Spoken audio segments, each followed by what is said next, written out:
சாகித்ய அகாடமி விருது பெற்ற தமிழ் சிறுகதை எழுத்தாளர்கள் ஷார்ட்கட் தான் பார்க்க போகிறோம். ஃபஸ்ட்டு 3 பார்த்துட்டோம். இப்போ நெக்ஸ்ட்டு 4 பார்க்கலாம். 1996 அப்பாவின் சிநேகிதர் அசோகமித்திரன். அப்பாவும் அசோக்கும் 96 வயது வரைக்குமே சிநேகிதராக இருந்தாங்க. அப்போ ஞாபகம் வச்சுக்கோங்க.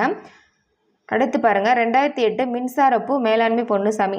நம்ம கோல்டு நகையை தான் பொண்ணு அப்படின்னு சொல்லுவோம், பொன் நகைன்னு. அப்போ பொண்ணு என்னது, மின்னும்.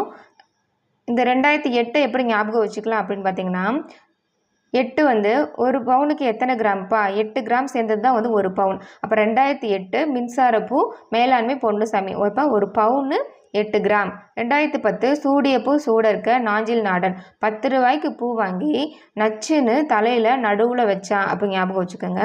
2016 ஒரு சிறு இசை வண்ணதாசன். இங்கே பாருங்கள், நமக்கு பிடிச்ச மியூசிக் கேட்கும்போது நம்மளால் அந்த இடத்துல உட்கார முடியாது, அப்படியே பதறுவோம். அப்போ பதறுவோம் அப்படிங்கிறது 16. நமக்குள்ளே அப்படியே பட்டர்ஃப்ளையாக பறக்கும், அப்போ வண்ணங்களாக பறக்கும்.